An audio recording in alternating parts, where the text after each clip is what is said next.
حضرت دانیال علیہ السلام نے قید خانے کے دربان کو کہا کہ جا کے بادشاہ کو میرا پیغام دو کہ اس کا خواب بھی میں جانتا ہوں اور اس کی تعبیر بھی جانتا ہوں۔ جب بخت نصر کو قید خانے کے دربان نے یہ بات بتائی تو بخت نصر خوش ہو گیا کیونکہ وہ بہت پریشان تھا۔ اس نے کہا کہ ٹھیک ہے، اس قیدی کو عزت و احترام کے ساتھ میرے دربار میں پیش کیا جائے۔ جب حضرت دانیال علیہ السلام بخت نصر کے پاس پہنچے تو بخت نصر نے ان کو بڑی عزت کے ساتھ اپنے ساتھ تخت پر بٹھایا اور تمام درباریوں کو وہاں سے جانے کا حکم دے دیا۔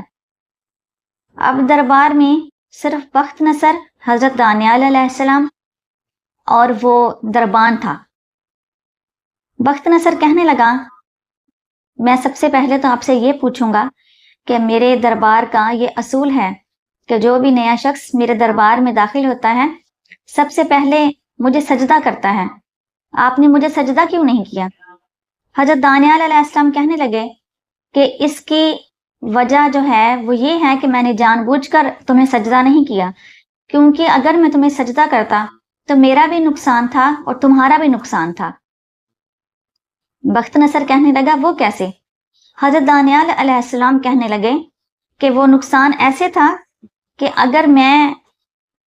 تمہیں سجدہ کرتا تو میرا ایک مالک ہے جس نے مجھے علم عطا کیا ہوا ہے، اس نے مجھ سے ناراض ہو جانا تھا اور میرا علم مجھ سے واپس لے لینا تھا، اور تمہارا نقصان اس طرح ہے کہ اگر مجھے وہ علم ہی یاد نہ رہتا تو تمہیں میں تمہارا خواب اور اس کی تعبیر کیسے بتاتا اور تمہاری بے چینی کیسے ختم ہوتی، اس لیے تمہارا بہت زیادہ نقصان ہو جانا تھا۔ بخت نصر نے حضرت دانیال علیہ السلام کے ہاتھ چومے اور کہنے لگا کہ آپ کی عقل و دانش کو سلام کرتا ہوں۔ اس کے بعد کہنے لگا، آپ مجھے میرا خواب بتائیے۔ حضرت دانیال علیہ السلام کہنے لگے کہ تم نے خواب دیکھا ہے کہ ایک بہت بڑا بت ہے، اتنا بڑا بت ہے کہ جس کا سر آسمان کے ساتھ لگا ہوا ہے اور اس کے پاؤں زمین پر ہیں، اس کا ایک کندھا مشرق میں ہے ایک مغرب میں ہے، اور تم حیران ہو کہ اتنا حسین بت جس نے بنایا ہے اس کا کاریگر کتنا حسین ہوگا۔ اور کہنے لگے کہ اس کا چہرہ سونے کا تھا، اس کا سینہ چاندی کا تھا، بت کا پیٹ پیتل کا تھا، اس کی رانیں تانبے کی اور پنڈلیاں لوہے کی تھیں، اور پاؤں اس کے مٹی کے تھے۔ اس کے بعد اچانک تمہیں حیران ایک اور کام نے کیا، اور وہ یہ تھا کہ آسمان سے ایک پتھر اس بت کے اوپر گرا، اور اتنے بڑے بت کو پتھر کی ایک ہی ضرب نے چکنا چور کر دیا، وہ بت سارے کا سارا ٹوٹ گیا۔ اور پھر اس کے بعد تم اور حیران ہو گئے یہ دیکھ کر کہ جو پتھر آسمان سے گرا تھا وہ پتھر بہت بڑا ہونے لگ گیا، اور دیکھتے ہی دیکھتے پوری کائنات کو اس پتھر نے گھیر لیا۔ تو وہ بادشاہ حیران ہو گیا۔ بادشاہ بخت نصر نے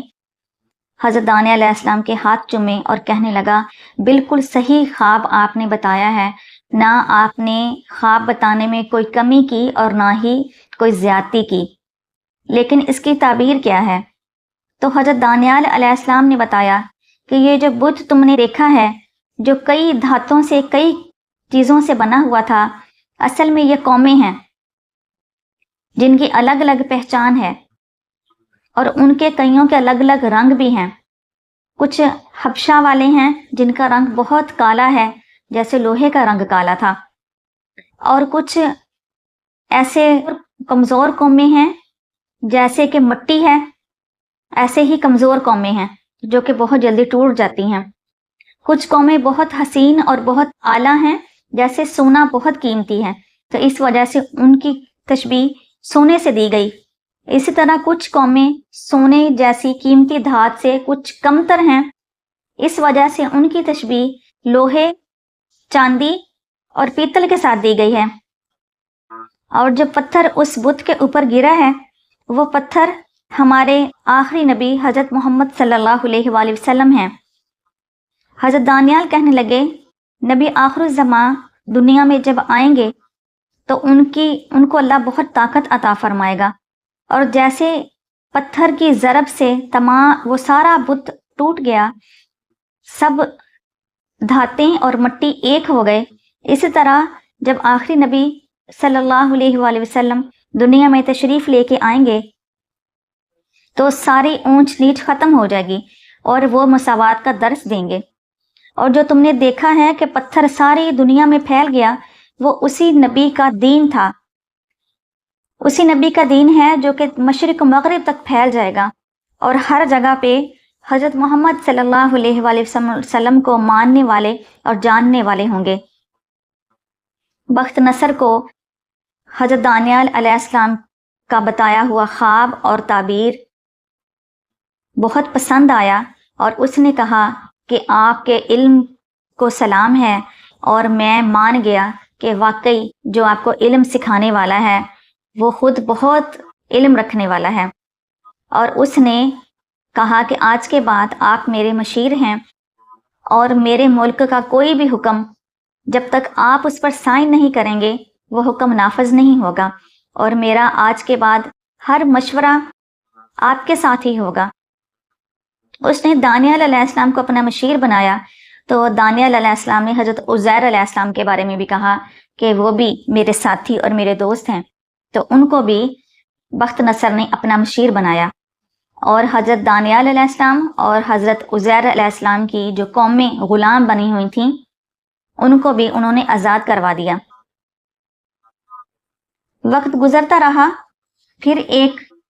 ان کی ایک بخت نصر کی ایک بیوی تھی جس کی ایک بیٹی بھی تھی، یعنی بخت نصر کی وہ ستیلی بیٹی تھی۔ وقت گزرنے کے ساتھ ساتھ جب وہ بہت بوڑھی ہو گئی تو اس کے دل میں آیا کہ کیوں نہ میں بخت نصر کی شادی اپنی اس بیٹی کے ساتھ کر دوں تاکہ بادشاہت کسی اور کے پاس نہ چلی جائے۔ جب یہ بات اس وقت کے نبی حضرت یحییٰ علیہ السلام کے پاس گئی تو حضرت یحییٰ علیہ السلام نے منع فرمایا اور کہا کہ یہ تو جو بیٹی ہے یہ بخت نصر کی سگی بیٹی کی طرح ہے، اس کے ساتھ بخت نصر کا نکاح نہیں ہو سکتا۔ لیکن وہ عورت